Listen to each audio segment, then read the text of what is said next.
There are a number of important things you need to consider when creating and preparing your content for the agencies.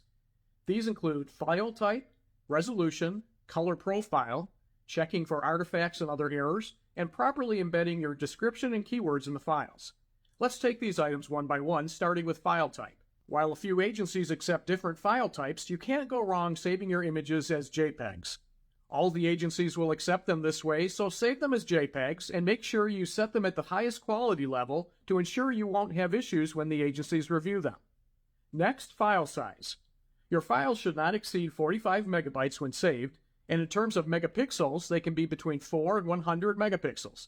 But I find that I don't really need to worry about file size or megapixels when I set the resolution correctly. I typically aim to submit images that are around 5,000 pixels on the longest side and around 3,000 pixels on the shorter side, with file resolution at 72 dpi or dots per inch. Save your images in the sRGB color profile or color space. Next, let's zoom in on the image at 100% and scrutinize it for any possible errors like artifacts or pixelation. Here are some examples from images discussed on an Adobe stock forum. If you see things like these in your images, you'll either need to edit the errors out or eliminate the images from your upload batches since they're sure to be rejected. And too many rejections could cause your account to come under review or put it at risk of closure. Unfortunately, these types of problems can be common with AI-generated images, so be extremely careful if you're using AI. There are certain things you should always avoid when processing your images, and we're going to call this the golden rule for this module. Don't add special filters or effects to your images like lens flares, vignettes, patterns, or frames. Adobe and other agencies want to leave decisions to add effects like these to their customers, and will reject your work for this type of overprocessing. Now let's look at how you can add your title, description, and keywords inside of your file. In Photoshop, you can go to File, then File Info, to open up the window to embed your information. The quick keys are Alt-Shift-Control-I on PC and Shift-Option-Command-I on a Mac. Here you can post your title in the fields marked Title and Description. Some agencies may pull from the title field and some from the description field. So I'm going to paste what we wrote for the title and the image earlier into both fields. Then I'll copy the list of keywords from my spreadsheet and paste them into the keyword field in Photoshop and save the file as a JPEG. So those are the key things to look at when getting your images ready to upload. But what about videos? For file format, I save as a format that all the major agencies accept, which is QuickTime MOV files. These get saved as MP4s, and I use the H.264 encoding option. For resolution, you have a few different options, but you want to consider some important things before you decide. You could go with traditional HD high definition, which is 1920 by 1080 pixels, or you could future-proof your video portfolio and upload in 4K resolution, since that's increasingly becoming a standard for display on large formats like televisions. There are even a few different types of 4K. Traditional 4K, which is 4096 by 2160 pixels, or a 16 by 9 ratio 4K, which is 4096 by 2304 pixels. Just keep in mind that saving your work this way will make your files huge, and you could quickly fill up your hard drives, plus they'll take considerably longer to upload.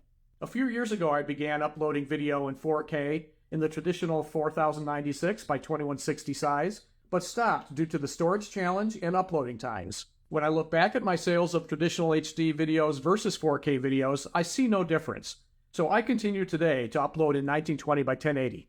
I may go back to uploading in 4K if trends change, but for now, I'm sticking with 1080 HD. You should view your videos at 100% size just as you do with still images and watch for any artifacts or errors. Quality is crucial when uploading videos. Finally, as for embedding titles and keywords, unfortunately that's not possible with videos.